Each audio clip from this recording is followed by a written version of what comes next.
আমরা আশা করি বাংলাদেশের 18 কোটি মানুষ 5 তারিখে যে ঐতিহাসিক রায়ের মাধ্যমে জানান দিয়েছিল বাংলাদেশ রাষ্ট্র যতদিন থাকবে ততদিন আওয়ামী লীগ নামের এই দেশের কোন খুনি হাসিনা এবং মুজিববাদীদের অস্তিত্ব থাকবে না।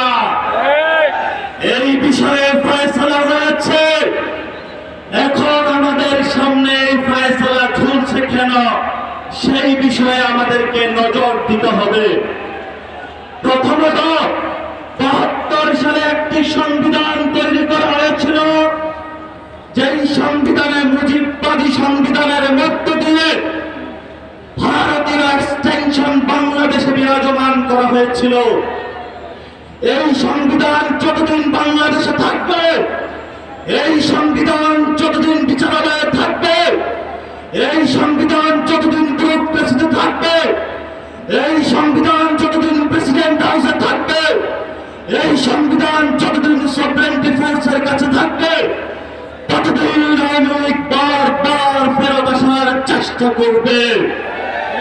আমাদেরকে গণপরিষদের মাধ্যমে যদি আমরা একটি নতুন সংবিধান না বানাতে পারি, আজকের এই সমাবেশের মধ্যে বলতে চাই, ততদিন আপনার জীবন, বাংলাদেশের 18 কোটি মানুষের জীবন হুমকির মুখে থাকবে।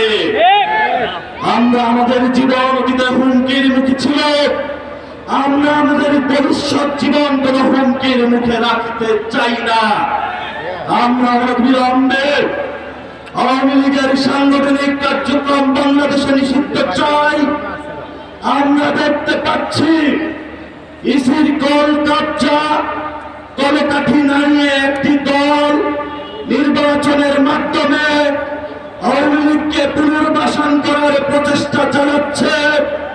আমরা তাদের উদ্দেশ্যে বলতে চাই, গত 15 বছরে যখন আমাদের মায়েরা জেলের দ্বারগুলোতে ঘুরে ফিরেছে, আমার ভাইয়েরা যখন গুম হয়েছে, আমার ভাইয়েরা যখন শহীদ হয়েছে, আমার ভাইয়েরা যখন বুকের তাজে রক্ত দিয়েছে, তখন আপনাদের যারা নেতৃত্ব রয়েছে, আয়েশি জীবনে আপনারা ভোগ বিলাসে রক্ত ছিলেন। আওয়ামী লীগের সাথে কনস্পাইরেসি করে যখন এই পল্টন ময়দানে, যখন বাইতুল মুকাররমে অসংখ্য সমাবেশের ডাক দেওয়া হয়েছে, পুলিশের অস্ত্রের মুখে তারা রক্ত দিয়েছে, আর ওইখানে আপনারা বাংলাদেশে নেগোসিয়েশন করেছেন। আমরা আপনাদের ড্রামাগুলো দেখেছি গত 15 বছরে। আপনাদের নেতৃত্ব ব্যর্থ হয়েছে। আপনাদের নেতৃত্বের ব্যর্থ হওয়ার কারণে ফিনিক্স পাখির মতো ক্যাম্পাস থেকে এই ছাত্র জনতাগুলো বেরিয়ে এসে বাংলাদেশের 18 কোটি মানুষকে মুক্তি দিয়েছে। ভবিষ্যৎ বাংলাদেশে যদি নেতৃত্বের প্রশ্ন আসে, তাহলে এই ছাত্ররাই নেতৃত্ব দিবে, এই ছাত্ররা সচিবালয়ে নেতৃত্ব দিবে, এই ছাত্ররা আর্মিতে নেতৃত্ব দিবে, এই ছাত্ররা বিশ্ববিদ্যালয়ে নেতৃত্ব দিবে, আর এই ছাত্ররা পার্লামেন্টে নেতৃত্ব দিবে।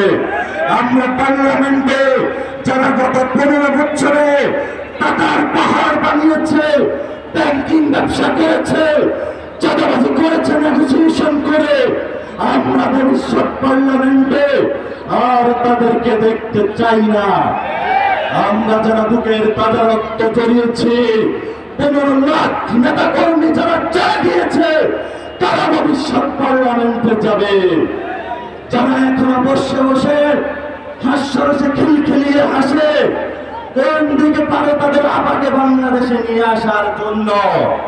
বাংলাদেশে 2 ফ্যামিলির যে রাজত্বের কথা 5 তারিখে রায় হয়েছে, আমরা আর ডাইনাস্টিক পলিটিক্স বাংলাদেশে চলতে দিব না, দিব না, দিব না ইনশাআল্লাহ।